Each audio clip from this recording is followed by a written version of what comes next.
Welcome, everybody. We are now live. We're here with Roberta Phillips, CEO of Prince George's County Memorial Library System, and Brooke Kidd from Joe's Movement Emporium. And they're here today to discuss the arts and a few things that Joe's and PGCMLS is doing in the community as far as sustaining mental health, working on folks' creativity, and also hosting essential workers' children. So thank you so much for being with us today, Brooke. And Roberta, as always, take it away. Thank you. So, Brooke, at the top of the hour, what I like to do is you take a minute to give all the audience members a little sneak peek into you. So I have 5 words to describe Brooke. They're all nice, but I think you would agree, and all your friends and colleagues would too. Brooke is very passionate about being the director of Joe's Movement Emporium and now Creative Suitland. She is determined. If someone says, Brooke, can we do this? She figures out a way. So it's amazing. She's very generous with her time and her talents. She is civic minded. I think you've lived in Prince George's County how long now? 25 years. 25 years, yes. And most importantly, she's kind, which is always important to me as a friend and partner of the library. I also want to say a fun fact is that Brooke and I are both yogis. And I love taking Brooke's class, and now she's offering it virtually. So I need to jump on that bandwagon.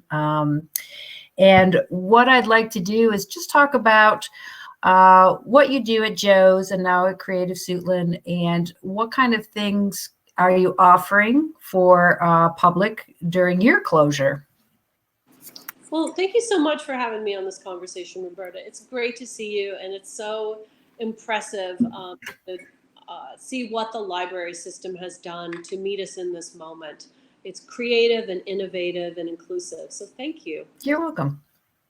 Joe's Movement Emporium is celebrating its 25th year, and we're a cultural arts hub dedicated to arts education, job training, and supporting a creative community. And we started in Mount Rainier in one little storefront, and we grew to occupy and renovate a vacant warehouse in our community. And then earlier this year, we opened up a second site in Suitland called Creative Suitland. And that's on Silver Hill Road, and we're occupying a strip mall space that was originally built as a grocery store, was a church for a number of decades. And then the county purchased it and invited us in to create a strategy to really animate the frontline business community in a changing area. And we quickly grew to embrace a dozen artist partners who want to be part of that space and do their work there. That's great. So tell me a little bit more about what offerings you have when you're open, and then what you've been able to move virtual. So when you say the arts, that involves a lot of things. Yeah, we mostly operate in a performing arts, but we do have visual artists and literary artists with us too. Even more so at Creative Suitland, because those are the artists that were part of that community and wanted to space. So the programming is influenced by what artists are using the space to create, rehearse, and present. So our artists do a lot of the programming, and we facilitate that. And then we run some large arts education programs. Prior to shutting down, we had an after-school program that served 77 elementary school children coming from county schools, and a job training program serving 50, 60 students in a year-long vocational training program in theater tech and digital media. Great. In addition, we have classes and workshops in all types of art forms, and an active theater at both spaces. Yes, and I was able to watch the marvelous dancers on several occasions at both facilities. And so, are you offering any of these performances online, or are you going to? I know the yoga is online, so just Yeah, so we've had to pivot quickly to figure out how to function in a virtual world. And we had a little bit of equipment, and we've been working it to death to make it happen. Mhm. So the first thing we did was to provide services for our arts education programs. So Mhm. meeting our families and the children we served in an after-school setting with some really creative programming, from some social hours of dance parties and something like Mhm. that, to homework help, and to all kinds of arts instruction. And then our team is also curating some great stuff, and we share the links from the library in a lot of our e-newsletters that go to our families. Yay! So why, a lot of people are feeling disconnected and unsettled during this time. And, I have found myself feeling like I want to expand or express myself through the arts. So I bought some art materials that were delivered to my home, and I've been looking at our creative bug, which is a way to, learn more about art. Why do you think it plays such an important role, especially during this time? Uh, it's a way to express our actual health and our vitality and who we are. And it's very confusing to understand our identity with this sudden shift in Mhm. all of our lives. And I think that as you begin to reach for the arts, you explore yourself, Mhm. you explore how you want to present yourself outward, if that's Mhm. of it, and then how to kind of connect with people as well. Uh, Mhm. and the beauty about the arts is that there's so many ways for it to be accessible, and we're all discovering new ways by being Mhm. in it. And then it's that connection piece. Um, the difficulty of being quarantined is the isolation, Right. and the arts are a perfect medium to use in the virtual format to facilitate connection. Mhm. Yeah, I've noticed a lot of performers that I enjoy are doing some creative things. I love, like, Mary Chapin Carpenter has a song from her kitchen. Her dog and her cat are usually present.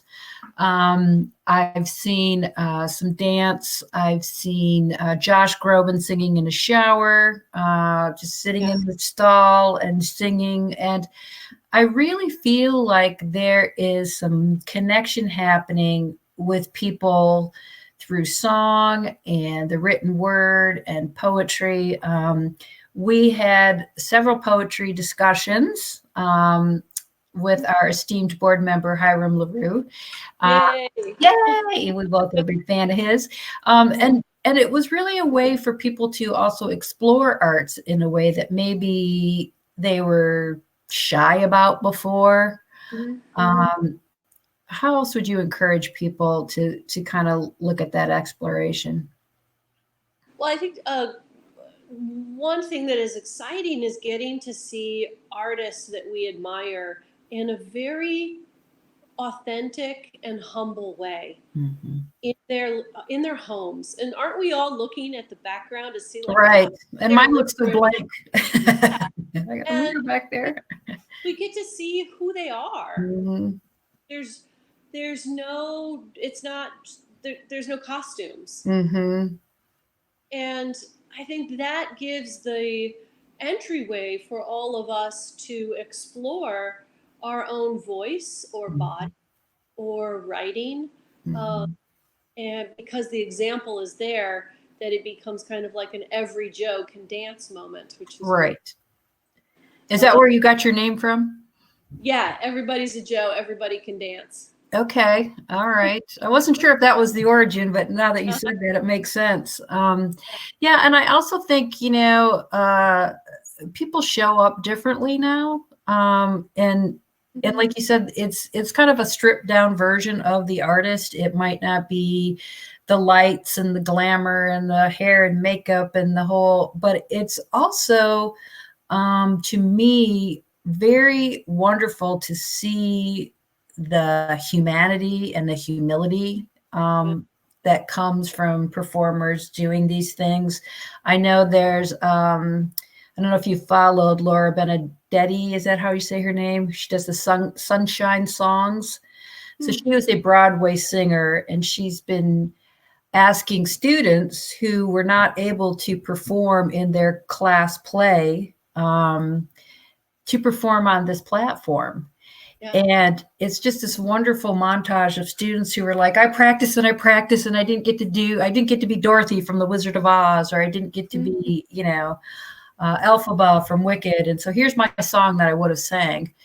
And she's really encouraging people to, like, we're sorry you didn't get to do the performance after all your hard work, but let's hear what you got. And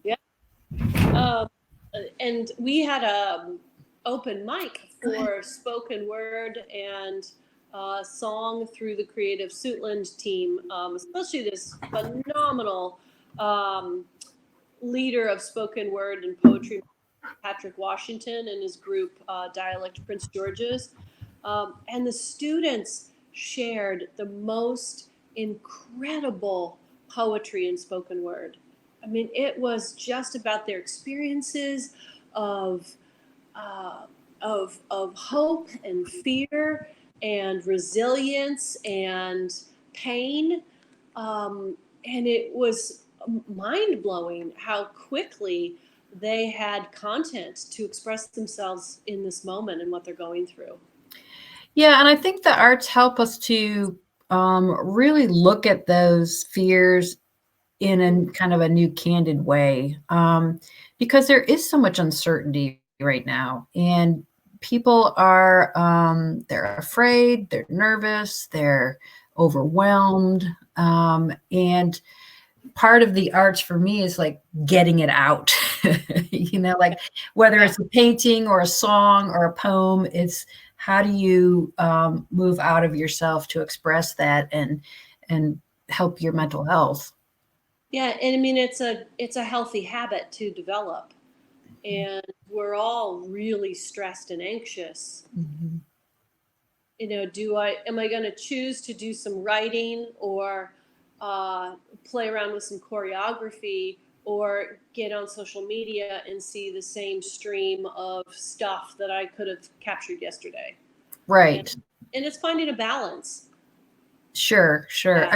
And even just the idea, your name suggested, movement, getting up during the day and moving in new ways, because we are, you can take a walk outside if you're keeping social distance, of course, but there's something about just like this freeform dancing, and my staff knows I love to dance. So any of you out there who haven't seen me, I'm a dancer, but that idea that it's another way of expressing yourself, but it's also a way of releasing some of this tension through movement. Yeah, I mean, and that's the release that we're craving and needing right now. To take a dance break numerous times during your day, and different qualities, from percussive, active, physical, to something that's going to help you float and and rolling around on the floor. That's one of the things that really helps me, is to find the right type of music and just kind of roll around in my living room. Yeah, I think we certainly can take cues from our kids. It's not about doing something that looks perfect. It's about just the idea of moving. And that's, again, why yoga is so important. I know we're offering yoga for kids on Saturdays through our virtual service, and you're offering yoga. So it's another way for that mind-body connection to happen. Mm-hmm. I think, again, that's really critical, especially during this time, but as a habit. Yeah, we've got numerous yoga classes, and there's a gentle belly dance class, which is lovely. There's a Friday early evening body liberation party So there's just numerous types. The hip hop artists are doing some just beautiful stuff. I think there's a resilience and strength that our hip hop artist Shannon is bringing to her work, and it's also she has her students send in pictures of the choreography that they've learned. Oh, awesome! Are all these things available on your webpage for people to peruse? Yeah, you can go to joesmovement.org, and there's a tab for virtual programming, and it shows classes and workshops. And our performances have been, we're still experimenting with. We had one of our artists did a live kind of artist at home performance on Sunday. There was a little bit of technical issues. We did the open mic, and there's a couple really fun things coming up at Creative Suitland in this next month as well. Great. And so exploring how to do it. Yeah. And that's, you figure out what works and what doesn't. And it's interesting because the technology difficulties, again, are part of that humbling experience. Like, things happen and it's okay, and we'll get back on track. And so tell me a little bit about the daycare that's happening at Joe's. Sure. We've been able to offer day-long arts education and academic program for the children of essential employees. When we offer it to elementary school age kids, it's open to anyone that's a Maryland resident that is an essential employee. And that's a long list. Most of our families are in healthcare. One is a police officer, so it feels really, really good to support those families right now.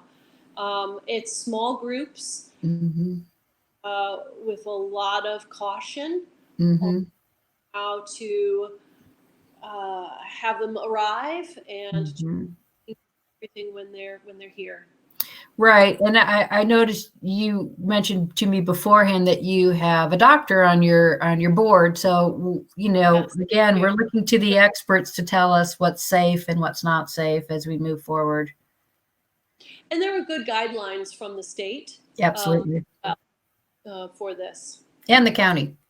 Our county's done a really great job of making sure that we know what's protocol. Exactly. Are they wearing masks?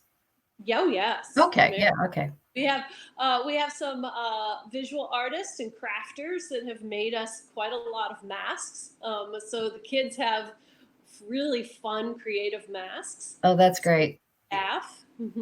That's awesome. So tell me a little bit more about some plans. I know we don't know when exactly we're going to reopen. And hang on, I think I lost you.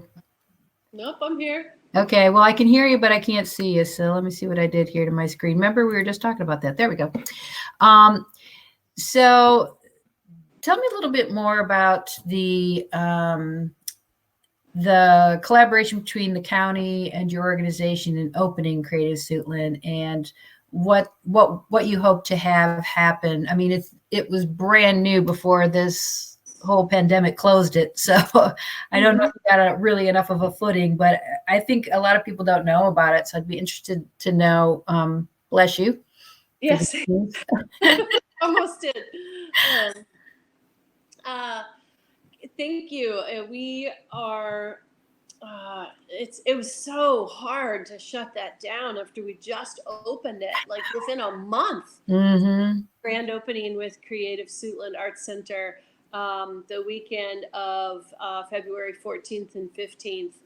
And then sadly shut our doors on the 15th of March. Just really starting to cook. Right. So we first started planning in the community, and the county asked us to just assess the arts and cultural resources that were there, because there's some really fantastic gems in the greater Suitland community, including the Suitland High School Creative and Visual Performing Arts program, thousands of alumni that have come through that school that really want to be connected to their community.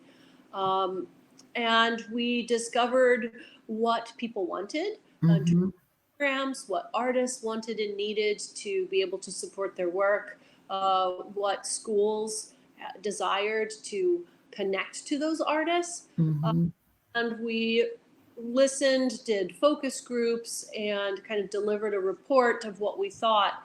And then they decided, well, there's this building here that the county has purchased for future development, and maybe it would be good if we started some of these activities to let the current residents who live there enjoy some new amenities while embracing all of this development that's happening.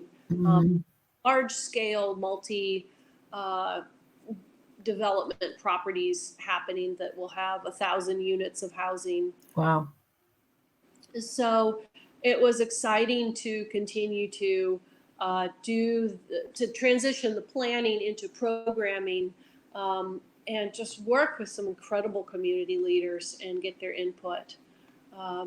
So we were able to test our programs and meet artists, and it was all kind of in place. And I know we're going to come back to it, and of those artists have stayed with us as we transition, hang out online in this space.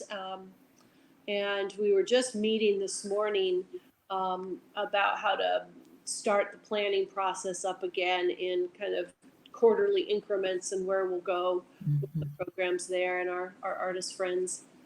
Yeah, and I think a lot of businesses and organizations, the library included, are looking at how we plan for reopening. And a lot of us are thinking that it's a phased approach, that, we want to make sure that participants and folks who visit us are safe and that our staff are safe. So, it's a process. It's really a learning process. And so I think that's important too. I was fascinated by your story of how you started Joe's.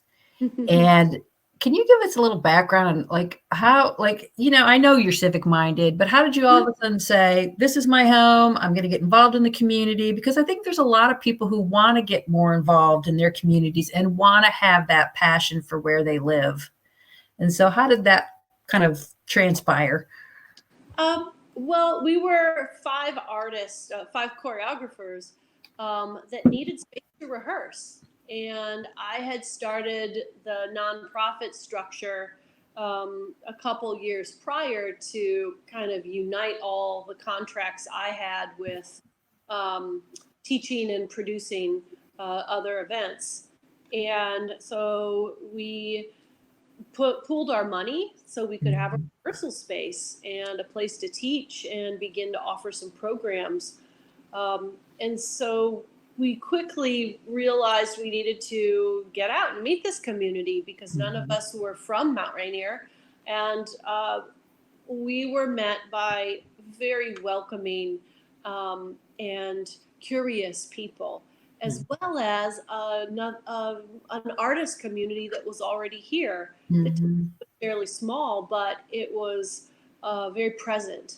And there was a visionary mayor that could see the future of creating an arts district and helped to push that, and felt that because art, as a group of artists, we had rented a commercial space, that was a stepping stone to start to create an identity for the community in the arts, and that would help to revitalize the town center.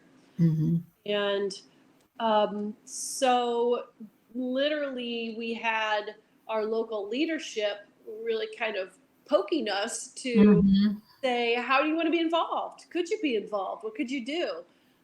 So that led to some really interesting site-specific performances early on by this group of choreographers, where we would just go out and present dances at random community events, or stage performance kind of along the streetscape. And Then I hate trash and litter. Mm-hmm. So where our original space was, it used to have a stoplight. Now there's a circle, and people would be at the stoplight and throw out trash from their car. Mm-hmm. And so I created a program called Sweeping the Avenue and choreographed brooms sweeping and cleaning up trash. And so that went on for 11 years. Wow. We picked up trash all over the place. Some years we had a contest.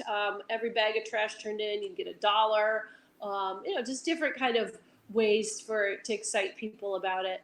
And we'd sweep, and we'd kind of make a big deal and dramatize the sweeping. Mm-hmm. And it was really fun. And so things like that helped us work with what the community wanted to address. And we weren't just making art for ourselves and our audience. We were creating art that could address community issues. Sorry, somebody wanted to join the conversation. Say Oh. hello. This is Francie. Hi, All right, Francie, go play.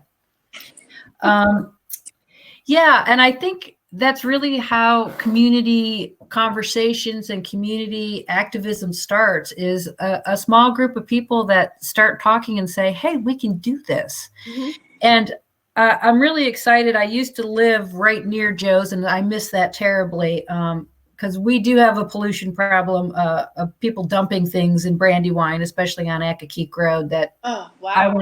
I want to get involved in. But anyway, the arts corridor kind of starts at Joe's and goes all the way through Hyattsville, does it not? Yeah, it's Mount Rainier. So the Gateway Arts District is 4 towns, 1 community. Mount Okay. Rainier, Brentwood, North Brentwood, and Hyattsville. And it goes from Eastern Avenue Mm-hmm. up through Hyattsville. Mm-hmm.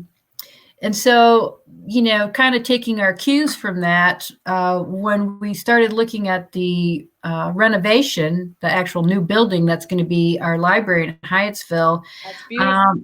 we decided that we needed an art room. So we're really excited about having a large place for art to happen and for exhibits and for people to come. And we would love to have artists in residence. I mean, I think the more that community members get exposed to the arts, I think that love just continues to grow.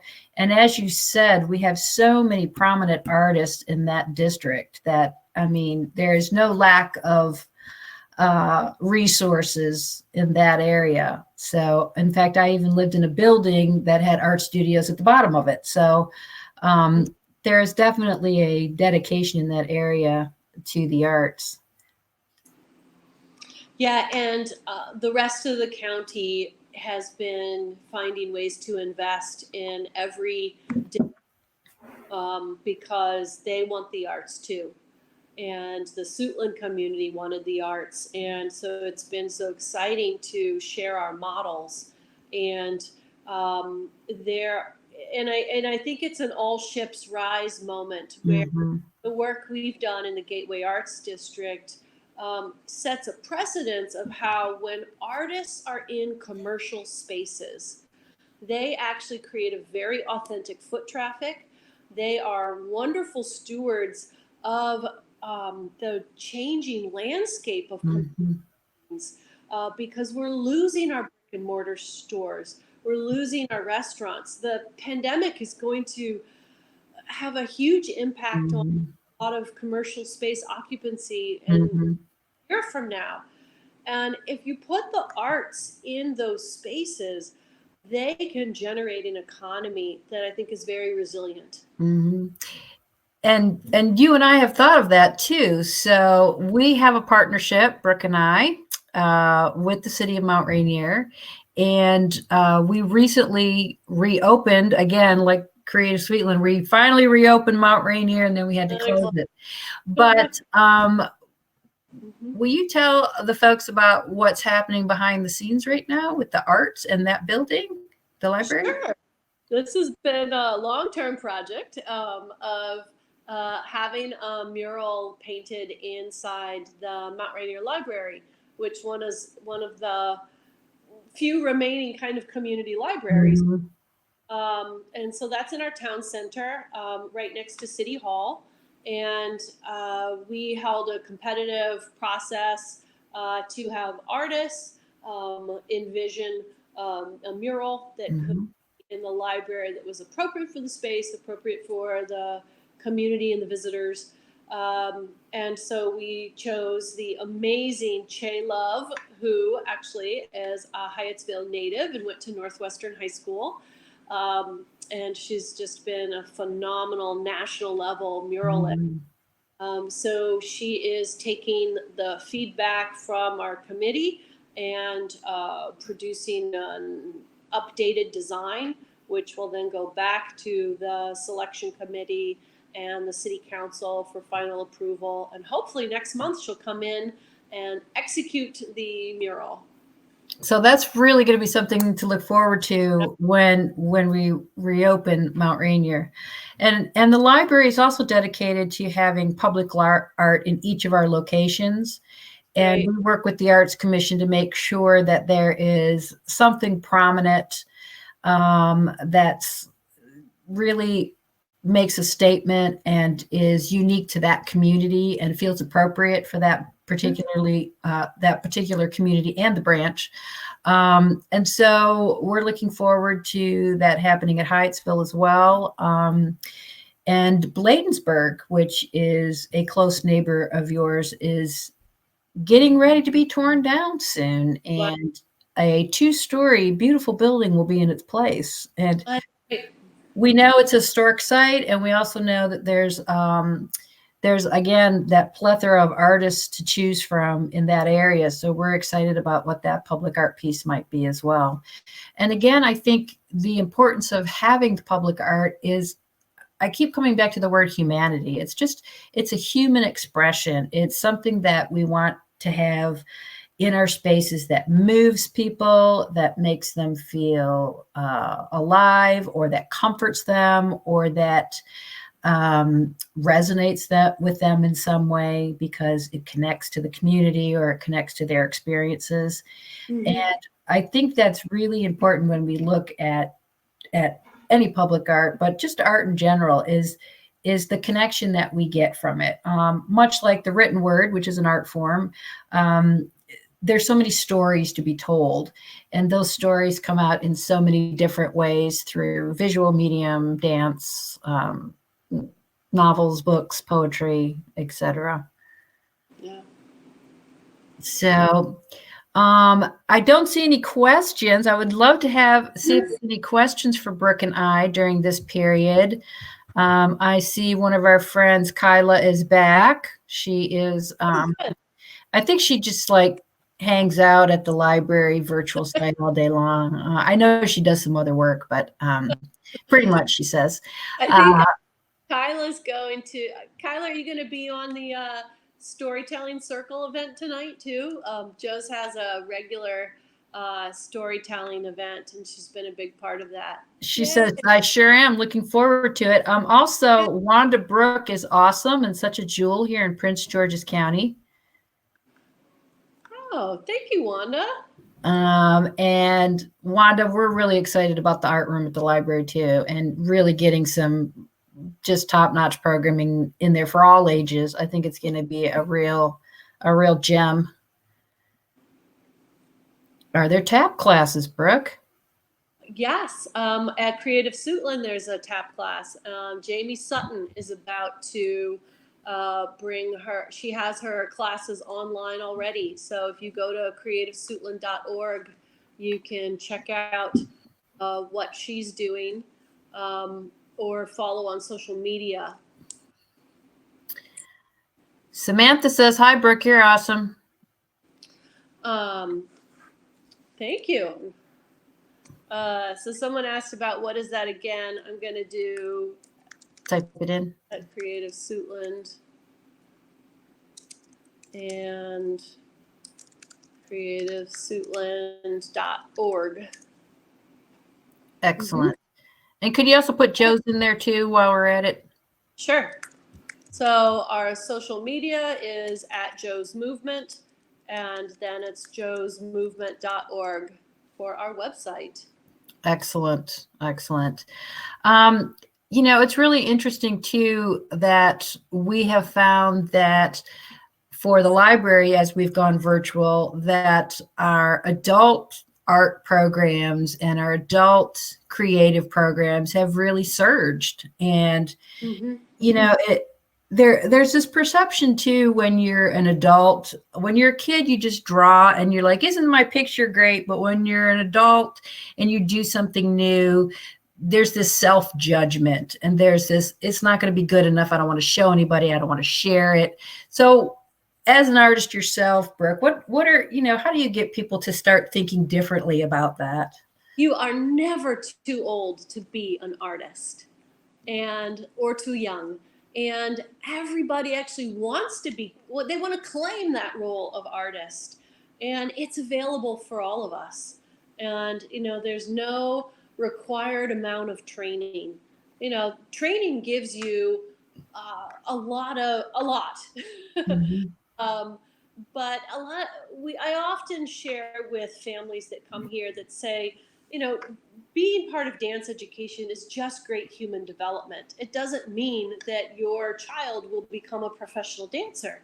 That's statistically going to be rare. But it's so good to train your body with a little bit of dance. And I think you could take the skill sets of almost any art form and why they're just so good to practice. As you're learning and growing, they're absolutely essential for your development, for your brain, for your range of motion, your capacity to communicate.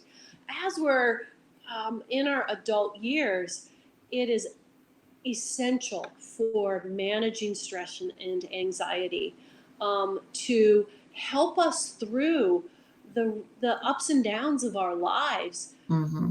help us understand what we feel. Mm-hmm. Dance is a beautiful system for figuring out our feelings. We are so habituated to deny what we feel, turn it off, shove it down. And a lot of times you get moving and stuff comes up and you start to realize I'm dealing with a sense of loss. Mm-hmm. Yeah. And in fact, yoga can do that too. I remember taking a yoga class with you and all of a sudden the tears just came and it was just, I had no idea I was feeling so sad, and you were gracious and came over and gave me a hug, which of course I missed right now. But I mean, you don't know how much your body keeps inside until you start expressing it. And I think when we talk about the arts, there's so many different ways to express yourself. If you're not comfortable moving, then you can certainly, write, and you can certainly paint, you can draw, you can knit. I mean, the list is just endless, really. And it's what you have accessible. Mm-hmm. And what's so cool now is we can go down a wormhole of content and explore all different types of things. The performing arts give you that physical and emotional expression that's cathartic. Absolutely. In fact, last week we had a guest from the Library of Congress, and they had a plethora of content and performances and history and things that people could look at and engage with. And I was, I have to admit, I'm a librarian and I didn't realize everything the Library of Congress had, so, I mean, we're all at a point where we're learning what's available, and it's amazing. Yeah. I know there's the dance collection at Library of Congress is really special. And some rare footage. Oh, that's neat. Yeah. And then different performance troupes are putting content online, like Alvin Ailey Dance Theater or Cirque du Soleil, that never had that work out there. I was watching some Mark Morris Dance Company that I love. Mm-hmm. Yeah, and there's just so much available, and I think even if you're not inclined to create yourself, being exposed to other people creating is also helpful. Although I would always encourage people to express themselves in any way they feel is appropriate. You can, learning the creative process in one medium, there are skills that transfer into another medium. And what I can do in dance in terms of a sense of composition and design and making choices of what to express into painting. And those are two wildly different mediums, but it's still design and expression. And problem solving. Yeah. And action. Yeah. And doing and just trying, do you just create a movement and go from there? I can build a dance just from that one movement. Same thing if I did that line on a piece of paper, I could build a painting out of it. Yeah, I love that. And I love the idea that, it is for everybody. And, it's just, now is the time. You're in your house. No one's going to see you. I mean, let loose, to shake it out, right? Be who you want to be. Yeah, exactly. There's this amazing leader in the county. Her name's Teresa Dudley. And she's involved in a lot of civic projects. And she's a Facebook friend of mine. And she has been doing a fundraising karaoke night several times a week. And she dresses up like an iconic performer and just sings her heart out to some songs. And it is amazing. I don't know where she's gotten all these wigs and all of this costume. And she's pulling together these costumes. It's just really great. Have you also seen the challenge too that people are dressing like famous paintings? Oh God, they're so amazing. Some of them are just spot on. They're great, and it's interesting, especially if they use like cleaning products or household stuff. Yeah, but something that kind of is becoming iconic of the pandemic. Right. Yeah, and I think when you talk about creativity, these are all things that transfer to the workplace.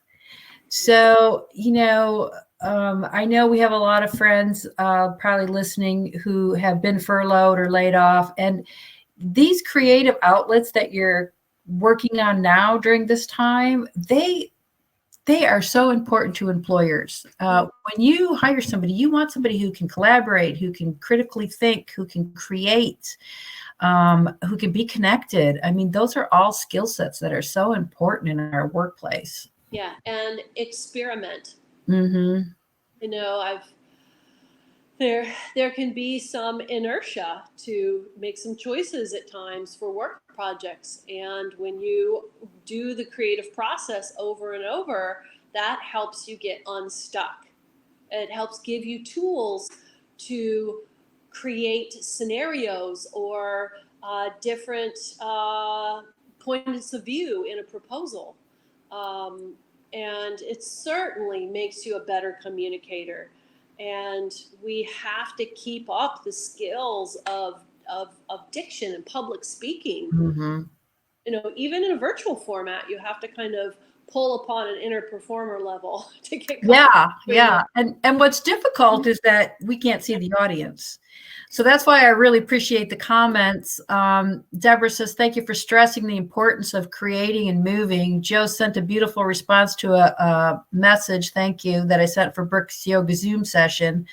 And I love this. It says, the response encouraged me to continue and share my creative activities. I have since created my first film, including song. Yes. That is amazing. Just amazing. Yeah. And Vivian said, I like the decoration behind Brooke. And it looks like it was a collected, it's not cultivated or curated. It's whatever made you happy. It's just a wall of great images, artwork that people have given me, postcards. I have a collection of hand fans, and different posters and things from events here. Yeah. And all I have is a mirror, which I hope you like, but my husband tells me my background's terrible. And so I'm working on it. I hope to have something that's a little bit more, at least you have a fan over your head. Yeah.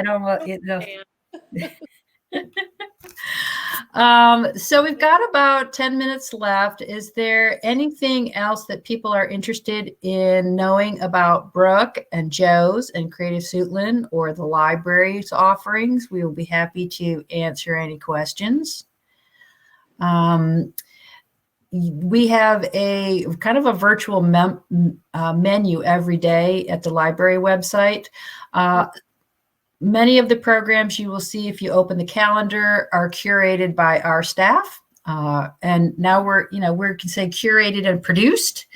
And then we're also during this time looking at our third-party friends. Mo Willems has a drawing for kids. Mm-hmm. I know Dave Pilkey is doing some drawing with kids. Jason Reynolds is doing some amazing things with teens and writing and poetry. And so there's lots of authors and illustrators who are reaching out during this time and helping people stay connected, helping people express themselves, and sharing their talents, which, it's such a great time to share your talents with people and discover them at the same time. Yep. And Vivian, thank you for your compliment on the interesting things at the library. My team is working hard behind the scenes to really make sure that we look at that content. So Steve, would you come back on and take us out with some additional information about resources? Sure, absolutely, Roberta. Thank you so much to you both. I do want to do a real quick screencast. So on the bottom of your screen, if you're in Crowdcast, you'll have a link to Joe's Movement Emporium. So please be sure to check them and all of their great virtual programs out, including yoga by Brooke herself. But I did want to mention, Roberta talked about Creative Bug. So I want to show you how to easily and quickly access Creative Bug from our website. From our homepage, what you would want to do is click right down here into our online library. And all of our online resources are here on a page called Online Resources. There are over 85 of them. So what we have actually done during the closure is split some of these up, and we've created our support suite. So if you come down here into our support suite, we have 4 of them. Each of the 4 will contain 6 of our curated resources. So right now we are in the Creative Suite. And right here, Creative Bug is Roberta's #1 resource. She absolutely loves it. It's got tons and tons of video lessons, very artsy and creative, scrapbooking, painting, things like that. Also, you'll find that lynda.com just got re-implemented here in the library system. So you can find Lynda here as well. And our virtual events, we have right up here, right in our menu. These change daily. PGCMLS puts on anywhere from 3 to 5 of our own events per day, and you'll see those in blue. And then also on this website, we've also got a lot of third-party events as well. Like Roberta mentioned, Jason Reynolds, Michelle Obama does a weekly read aloud. There's all kinds of people, Mo Willems, the list goes on and on. But we do just want to kind of have you gravitate towards that area of our website because we're constantly adding more things for teens, adults, and kids. And we do a daily virtual read aloud every morning at 10 a.m. Additionally, Tuesdays and Thursdays, we have read alouds in Spanish. And we also offer certain ASL, American Sign Language, story times as well with a few of our friends from Maryland and DC. So thank you all so much for joining us, and just want to let you know that we are constantly adding things to our virtual event schedule. So be sure to keep following for updates as well. Thanks, Brooke. It was a pleasure having you. I'd like to encourage everybody to check out Joe's and Creative Suitland as well. Between the three sites, you'll probably just be like dancing your heart away and creating until the sun comes up. So enjoy yourself, stay connected, stay healthy, and stay home. Bye. Thank you. Thank you.